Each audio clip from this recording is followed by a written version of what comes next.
Wow, sanctuary city, Chicago. None of this should have happened. It wouldn't have happened had there not been sanctuary cities. Wouldn't have happened if we didn't have Governor Pritzker or Brandon Johnson leading our city and our state. It wouldn't happen if the Democrats simply followed the law and helped to enforce the law. And the law is that you can't break into our country illegally. And when you're a criminal who breaks into our country illegally and you've been shoplifting, the law says you should stay in jail until you are tried, or at least give some sort of responsible bond. But in this case, it was basically no bail situation.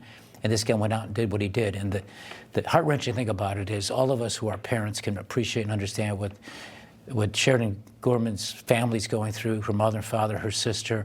I have two young daughters myself. I think about this young girl and think of mine. My daughters have walked along the very beach she was shot and killed at. It's right by Loyola University. And then to dismiss this, as some of the Democrats in Chicago have done by saying she was in the wrong place at the wrong time. And the Chicago Sun-Times said the same thing with a headline, is insulting and shameful.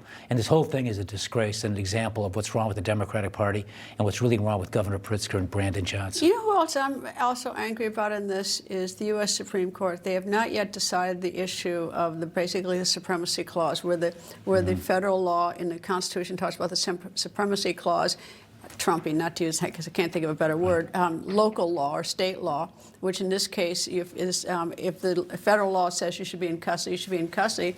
But then you've got this conflict in which the federal law can't tell the state people what to do. So there's a conflict. So, you know, it's time for the Supreme Court, well over time, to resolve this issue, to give guidance so that so I don't have to keep reporting on these stories. I don't have to keep hearing about these broken hearts. Well, you're right, but they shouldn't even have to do that. The governor was elected to keep the people safe. The mayor was elected to keep the people safe. That's the first duty of government, public safety. And you're supposed to be on the side of your citizens and the people who live in your community, not people who come from other countries who are criminals and then kill young girls. And the interesting thing is that it took Pritzker and Brandon Johnson 4 days to actually say anything. Oh, yeah, what was with that? I mean, there was no statement. I mean, the rest of us are scandalized. We're reporting breaking news, hearts broken, and you've got the governor of Illinois and the mayor of the city. It's like, you know, there are no-shows.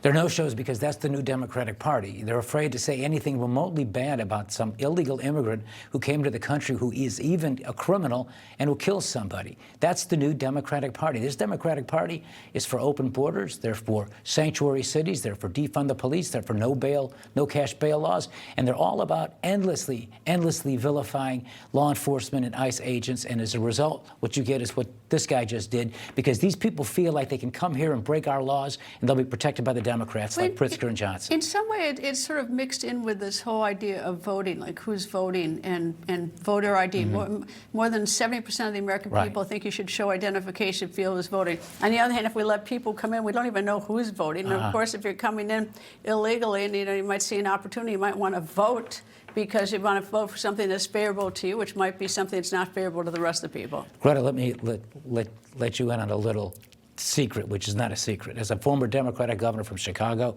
came up in Chicago politics the same time as Obama, him on the south side of town, me on the north side of town, Democrats cheat at elections. They steal votes. And these illegal immigrants are being protected by Democratic there was also politicians. We always used to hear stories about Daley. I grew up in Wisconsin. Well, I mean, this group of illegal immigrants are a pool of voters for Democratic politicians. That's among the reasons why they fight so hard to keep them here against the wishes of the American people. Here's a random question. Rob Emanuel, also from Chicago, there are stories that he may be interested in running. And in Pritzker, there's stories about Pritzker maybe running. Rahm Emanuel the same as Pritzker? No, they're different.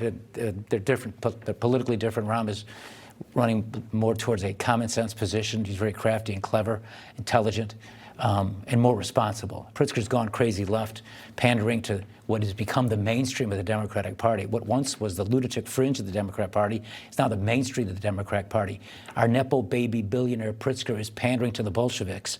Rahm has common sense and sees an opportunity to move closer to the center. I'll tell you how we'll know that Chicago is totally insane is if you let the Bears move to Indiana. I mean, that is insane. Well, Greta, if I was governor, the Bears would never move to Indiana. They'd stay in Chicago. But Pritzker's the governor, and I'm afraid we're going to lose the Bears to Indiana. I mean, I don't know how Pritzker can look for a vote if he lets those Bears move to Indiana. I mean, look what happened when they moved from Baltimore to Indianapolis, the Colts. Anyway, Governor, always nice to see you, sir. Thanks for having me.